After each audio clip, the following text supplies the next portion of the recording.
اعوذ باللہ من الشیطان الرجیم بسم اللہ الرحمن الرحیم۔ ڈیئر اسٹوڈنٹس، السلام علیکم۔ آج ہمارا ٹاپک ہے آل انڈیا مسلم لیگ کا قیام۔ 30 دسمبر 1906 ڈھاکہ کے مقام پر عمل میں آیا۔ سر آغا خان اس کے پہلے صدر بنے اور یہ اس وقت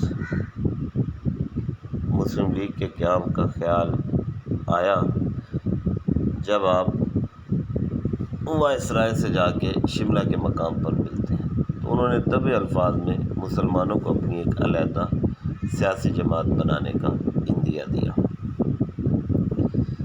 محمدن ایجوکیشنل کانفرنس کا جب سالانہ اجلاس ختم ہوا تو برصغیر کے مختلف صوبوں سے آئے ہوئے مسلم عمائدین نے ڈھاکہ کا جو نواب تھا، نواب سلیم اللہ خان کی دعوت پر ایک خصوصی اجلاس میں شرکت کی۔ اجلاس میں یہ فیصلہ کیا گیا کہ مسلمانوں کی سیاسی رہنمائی کے لیے ایک سیاسی جماعت تشکیل دی جائے۔ یاد رہے کہ سر سید نے مسلمانوں کو سیاست سے دور رہنے کا مشورہ دیا تھا، لیکن 20ویں صدی کے آغاز سے کچھ ایسے واقعات رونما ہونا شروع ہوئے کہ مسلمان ایک سیاسی پلیٹ فارم کی ضرورت محسوس کرنے لگے۔ تو ایک سیاسی جماعت تشکیل دی جائے۔ تو سر سید نے سیاست سے دور رہنے کا مشورہ دیا تھا، لیکن اب حالات ایسے ہو گئے تھے کہ مسلمانوں کو اپنی ایک علیحدہ سیاسی جماعت کی ضرورت تھی۔ ڈھاکہ اجلاس کی صدارت جو تھی وقار الملک نے کی۔ مولانا محمد علی جوہر، مولانا ظفر علی خان، حکیم اجمل خان اور نواب سلیم اللہ خان سمیت بہت سے مسلم اکابرین اجلاس میں موجود تھے۔ مسلم لیگ کا پہلا صدر آغا خان کو چنا گیا۔ مرکزی دفتر علی گڑھ میں، تمام صوبوں میں اس کی شاخیں بنائی گئیں۔ برطانیہ میں لندن برانچ کا صدر سید امیر علی کو بنایا گیا۔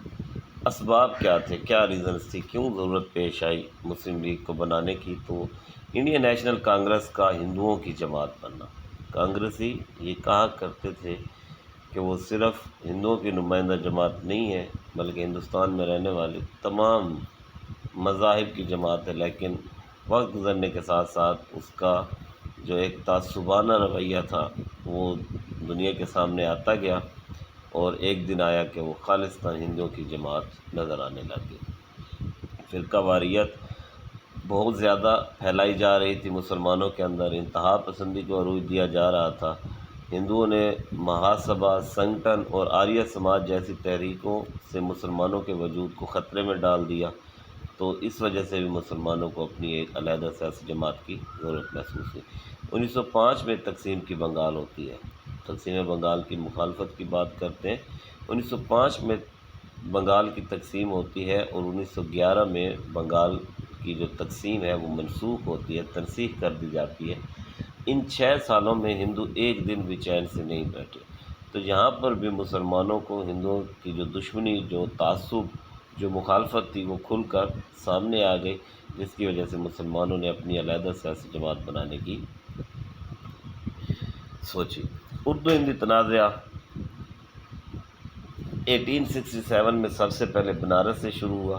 ہندو جو تھے وہ ہندی زبان کو رائج کرنا چاہتے تھے، سرکاری زبان کا درجہ دینا چاہتے تھے، اور اردو رسم الخط کو ختم کر کے دیوناگری رسم الخط کو رائج کرنا چاہتے تھے۔ تو ایک یہ بھی ریزن تھی مسلم لیگ کے قیام کی۔ سیاسی اصلاحات کا اعلان، تو برطانیہ میں جو انتخابات ہوئے اس میں لبرل پارٹی کی کامیابی کے بعد برصغیر میں سیاسی اصلاحات لانے کا اعلان کیا گیا۔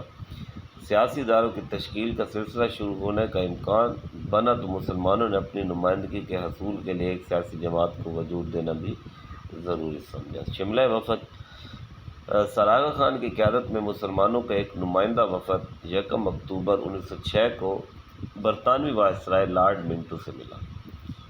تو وفد نے مسلمانوں کے سیاسی، ثقافتی، اقتصادی اور دیگر حقوق کے حصول کے لیے ایک عرضداشت پیش کی۔ مسلمانوں نے انتخابات میں اپنے لیے جداگانہ انتخابی طریقہ اپنانے کا مطالبہ کیا۔ وائسرائے نے حوصلہ افزا باتیں کیں اور وفد نے محسوس کیا کہ سیاسی جماعت کی تشکیل کا وقت آ گیا ہے اور چند ہفتوں بعد آل انڈیا مسلم لیگ قائم کر دی۔ مقاصد کیا ہے، کیوں بنائی گئی ہے مسلم لیگ؟ پہلے تھا ریزن، وجوہات کیا تھی، اب بن گئی مسلم لیگ، اب وہ کام کیا کرے، اس کا مقصد کیا ہوگا؟ تو سب سے پہلا ہے کہ حکومت اور مسلمانوں کے درمیان بہتر تعلقات استوار کرنا اور مسلمانوں میں وفاداری کے جذبات پیدا کرنا، برصغیر کی دیگر اقوام اور سیاسی جماعتوں سے اجتماعی بھلائی کے لیے رابطے قائم کرنا اور مسلم قوم کے حقوق کا تحفظ کرنا اور اس مقصد کے لیے حکومت اور دیگر حلقوں کے ساتھ مل جل کر کام کرنا۔ تو آل انڈیا مسلم لیگ نے سر آغا خان، وقار الملک اور بعد ازاں قائد اعظم محمد علی جناح کی قیادت میں حکومت کو مسلمانوں کے تشخص اور حقوق ماننے پر مجبور کر دیا۔ 1909 میں جداگانہ طریقہ انتخاب رائج کروایا، قانون ساز اسمبلیوں میں مسلمانوں کے لیے علیحدہ نشستیں حاصل کیں، یہ مسلم لیگ کی کامیابیاں ہیں، اور دیگر جماعتوں سے برصغیر کے مستقبل کے بارے میں مذاکرات کیے۔ طویل جدوجہد کے بعد مسلم لیگ اپنی ایک علیحدہ مملکت یعنی پاکستان بنانے میں کامیاب ہوئی۔ تحریک خلافت دلچسپ ٹاپک ہے، اس کو نیکسٹ لیکچر میں انشاءاللہ ڈسکس کریں گے۔ آج کے لیے اتنا ہی، تھینک یو۔